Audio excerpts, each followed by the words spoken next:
Entendendo a ilusão religiosa. Vamos imaginar que eu lhe conte a seguinte história.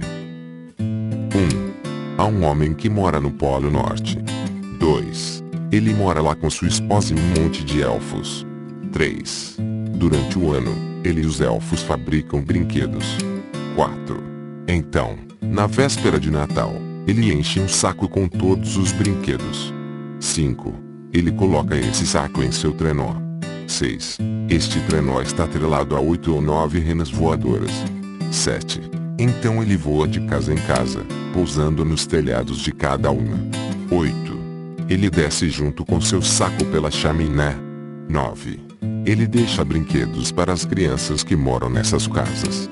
10. Ele sobe de volta pela chaminé, volta para seu trenó e voa para a próxima casa. 11. Ele faz isso no mundo todo em uma única noite.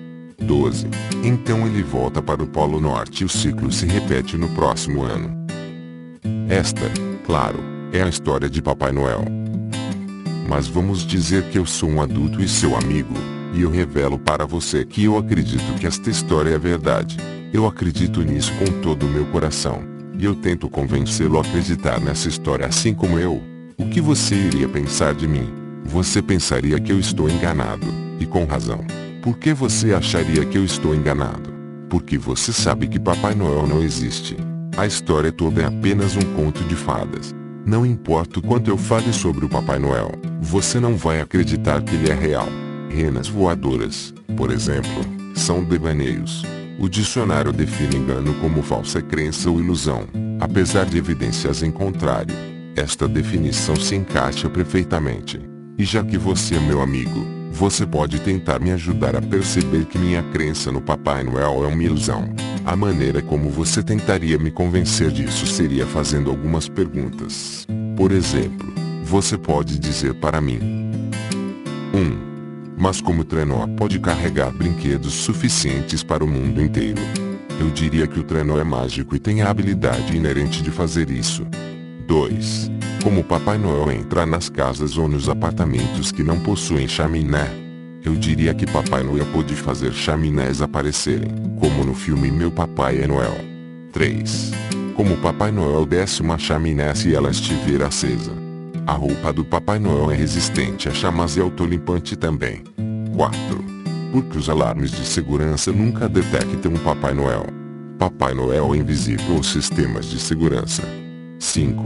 Como o Papai Noel viaja rápido o suficiente para visitar todas as crianças em uma noite? Papai Noel controla o tempo. 6. Como o Papai Noel sabe se uma criança foi boa ou má o ano todo? Papai Noel é onisciente. 7. Porque Papai Noel dá presentes melhores às crianças ricas, mesmo quando estas foram más, e nunca dá nenhum para as crianças pobres. Não há como entender os mistérios do Papai Noel porque somos meros mortais, mas Papai Noel tem suas razões. Talvez, por exemplo, crianças pobres não conseguiriam usar brinquedos eletrônicos caros. Como elas poderiam arcar com as pilhas? Então Papai Noel as poupa desse peso. Estas são perguntas lógicas que você me fez. Eu respondi a todas elas para você. Eu me pergunto então por que você não pode ver o que eu vejo, e você se pergunta como eu posso ser tão maluco. Por que você não se satisfez com minhas respostas? Porque ainda acha que eu estou enganado? É porque minhas respostas não fizeram mais do que confirmar seus cálculos. Minhas respostas foram ridículas. Para responder às suas perguntas, eu inventei completamente do nada um trenó mágico, uma roupa em combustível autolimpante, chaminés mágicas, controle do tempo e invisibilidade mágica. Você não acredita em mim porque sabe que eu estou inventando todas essas coisas. As evidências em contrário são volumosas. Agora me deixe mostrar outro exemplo. Segundo exemplo. Imagine que eu te conto a seguinte história. 1. Uma noite, eu estava no meu quarto. 2. De repente, meu quarto fica extremamente brilhante. 3. A próxima coisa que eu percebo é que há um anjo no meu quarto. 4. Ele me conta uma história magnífica. 5.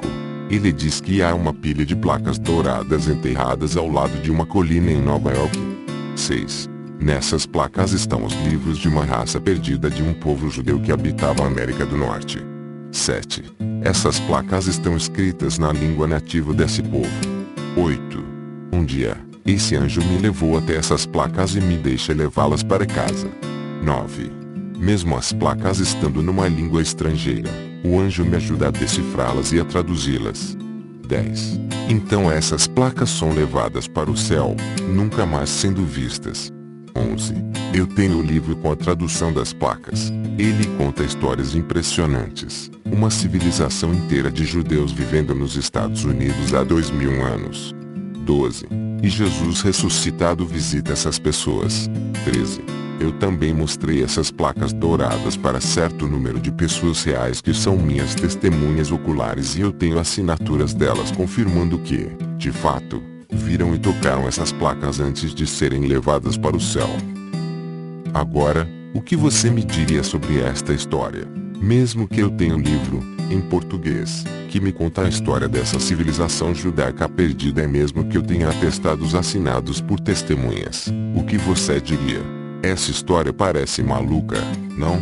Você poderia perguntar algumas questões óbvias. Por exemplo, você poderia perguntar onde ficam as ruínas e os artefatos desse povo judeu na América.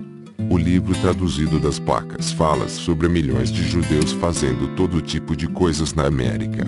Eles tinham cavalos, gados, carruagens, armaduras e grandes cidades. O que aconteceu com tudo isso? Eu simplesmente responderia que está tudo lá, mas ainda não encontramos nada. Nem mesmo uma cidade, ou uma roda de carruagem, nem um elmo. Você pergunta.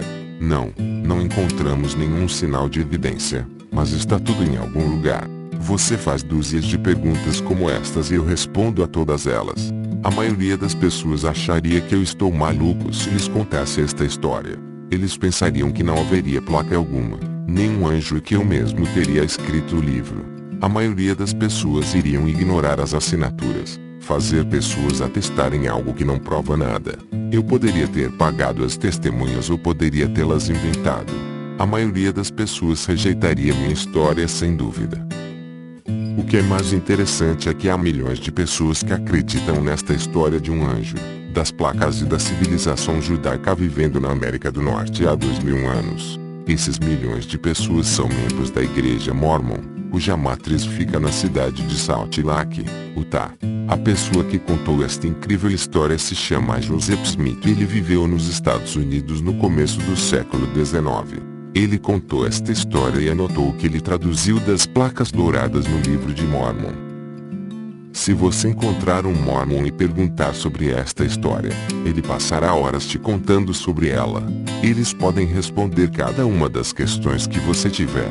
Ainda assim, quase toda a população da Terra que não é Mormon, pode ver com total clareza que esta história é uma ilusão. Simples assim.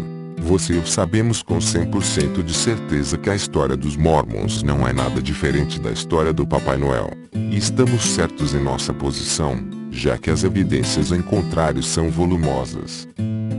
Terceiro exemplo. Imagine agora que eu lhe conte esta história. Um homem estava sentado em uma caverna no seu canto. Uma luz brilhante e intensa aparece. Uma voz diz apenas uma palavra: leia.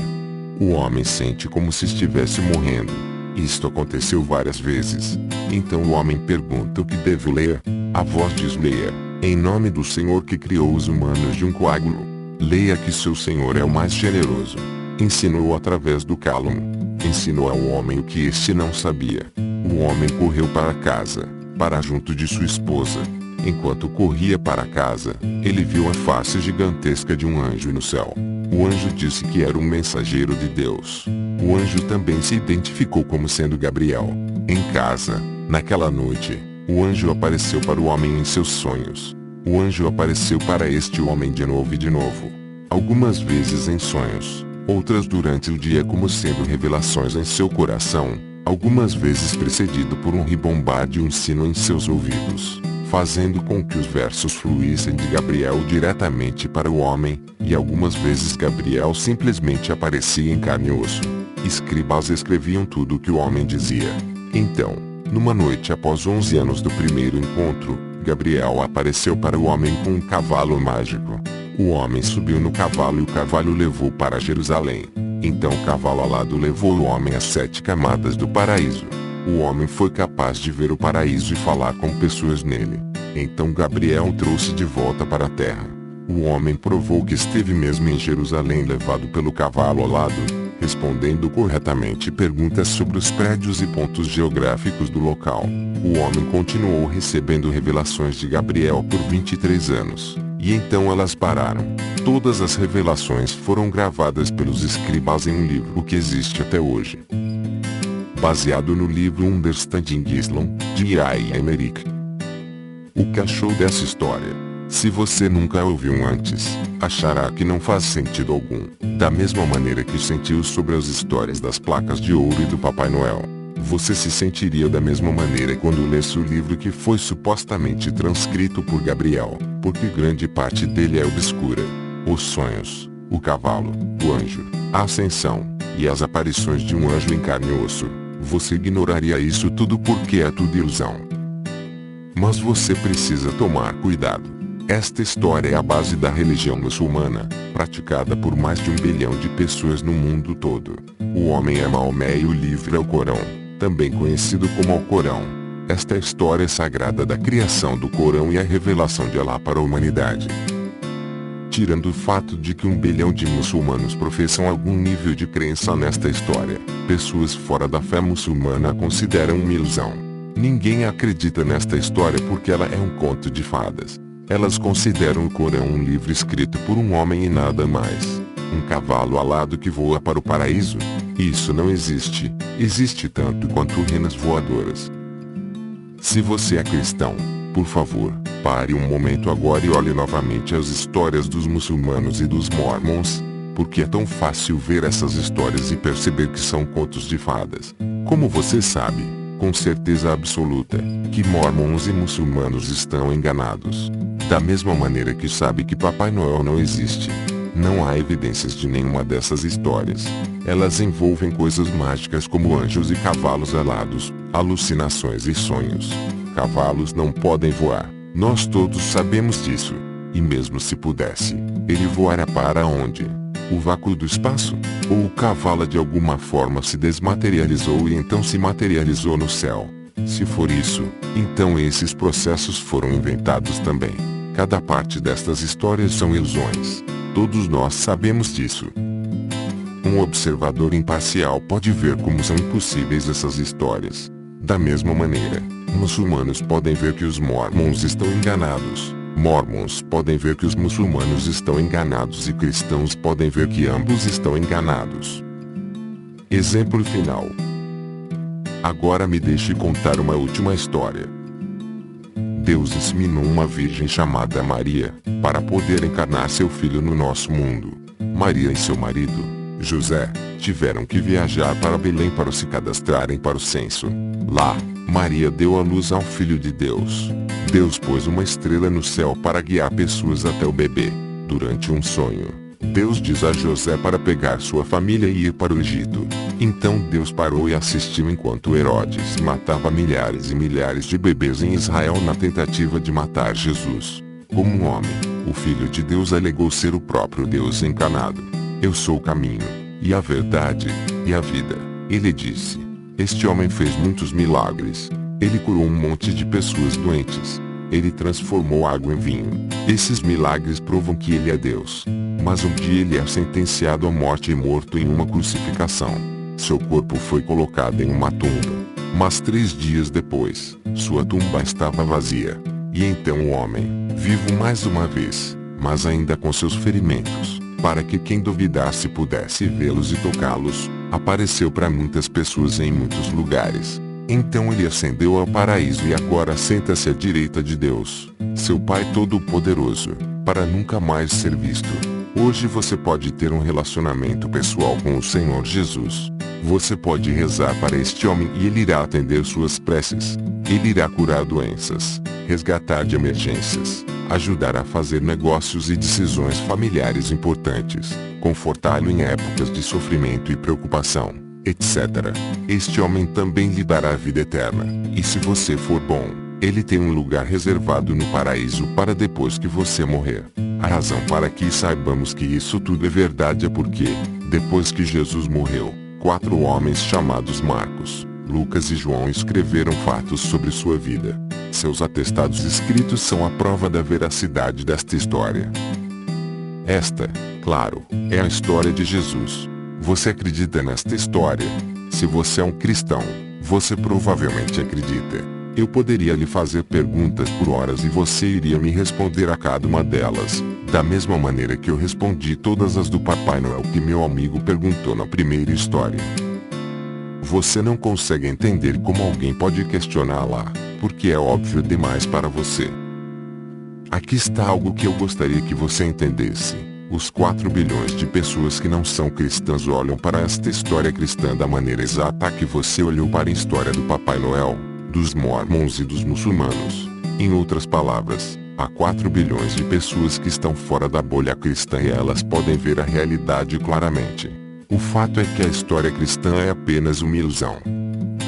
Como que 4 bilhões de não cristãos sabem, com certeza absoluta, que a história cristã é uma ilusão?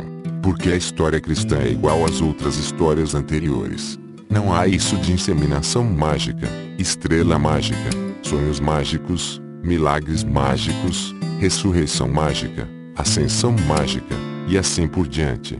Pessoas fora da fé cristã olham para esta história e percebem os seguintes fatos. Os milagres supostamente provam que Jesus era Deus, mas, previsivelmente, esses milagres não deixaram nenhuma evidência tangível para examinarmos e verificarmos cientificamente hoje. Eles todos envolvem curas milagrosas e truques mágicos. Jesus ressuscitou, mas, previsivelmente, ele não aparece para ninguém hoje em dia. Jesus ascendeu ao paraíso e responde às nossas preces, mas, previsivelmente, quando rezamos para ele nada acontece. Podemos analisar estatisticamente e perceber que orações nunca são atendidas. O livro de Mateus, Marcos, Lucas e João dão seus testemunhos existe, mas, previsivelmente, está repleto de problemas e contradições. E assim vai. Em outras palavras, a história cristã é um conto de fadas, assim como os outros 3 exemplos que examinamos. Agora, olha o que está acontecendo dentro da sua mente neste exato momento. Eu estou usando evidências verificáveis e sólidas para lhe mostrar que a história cristã é falsa. Entretanto, se você é um cristão praticante, você pode provavelmente sentir a sua mente religiosa se sobrepondo à sua mente racional e seu bom senso. Por quê?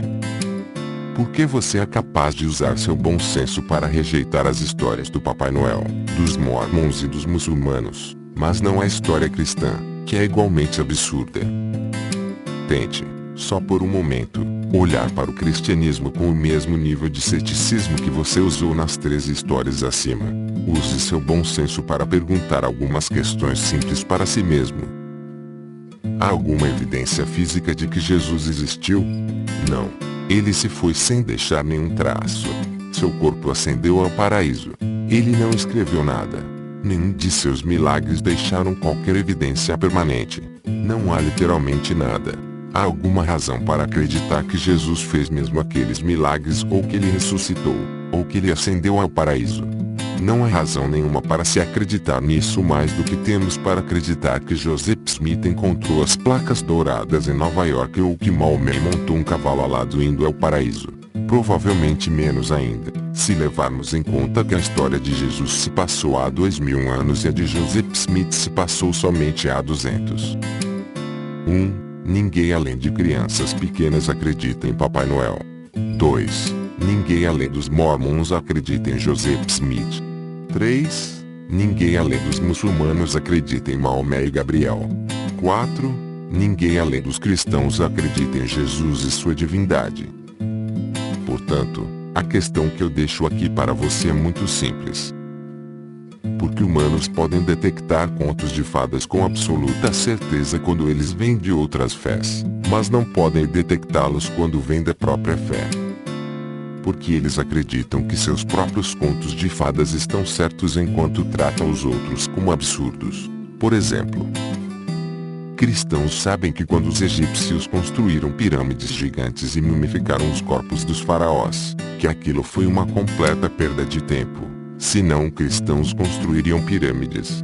Cristãos sabem que quando os astecas arrancavam fora o coração de uma virgem e comiam-no, não acontecia nada. Se não cristãos matariam virgens.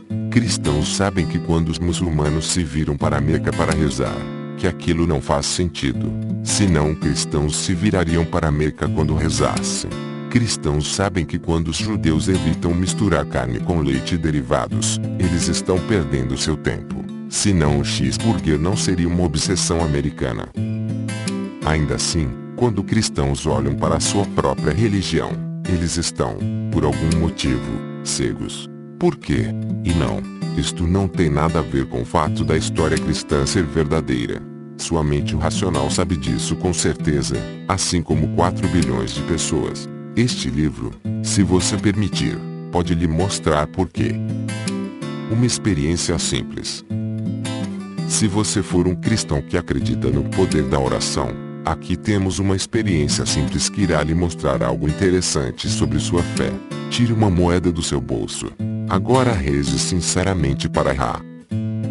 Querido Ra, Todo-Poderoso Deus do Sol, eu vou jogar esta moeda 50 vezes, e estou pedindo para que a faça cair coroa todas as 50 vezes. Em nome de Ra eu peço. Amém. Agora jogue a moeda. As chances são de que não passe da quinta ou sexta jogada para que a moeda caia em cara. O que isso significa? A maioria das pessoas iria concluir que Ra não existe. Rezamos para Ra e Ra não fez nada. Provamos que Ra não existe, pelo menos no sentido de não atender orações, usando análise estatística. Se jogarmos a moeda milhares de vezes, rezando para Ra em cada uma delas, descobriremos que a moeda cai de cara ou coroa com a mesma frequência que se nenhuma oração fosse feita. Mesmo que encontrássemos milhares de seguidores fervorosos de Ra e pedíssemos para que eles rezassem por nós, as moedas iriam cair aleatoriamente da mesma maneira. Portanto, como pessoas racionais, concluímos que Ra não existe e que quem acredita nele está enganado. Agora quero que tente fazer o mesmo experimento, mas desta vez rezando para Jesus Cristo. Reze sinceramente para ele assim. Querido Jesus, eu sei que você existe e eu quero que você atenda a minha oração como prometido na Bíblia. Eu vou jogar esta simples moeda 50 vezes, e eu peço para que ela caia de coroa todas essas 50 vezes. Em nome de Jesus eu rogo, amém. Agora comece a jogar a moeda. Novamente não passará da quinta ou sexta jogada para que ela caia de cara. Se jogarmos a moeda milhares de vezes, rezando para Jesus em cada uma delas, veremos que as moedas caem aleatoriamente da mesma maneira do que se jogássemos ao acaso. Não há duas leis da probabilidade, uma para cristãos que rezam e outra para não cristãos. Há somente uma lei de probabilidade porque as orações não fazem efeito algum. Jesus não tem poder sobre nosso planeta. Não importa o quanto rezamos. Podemos provar isso usando análise estatística.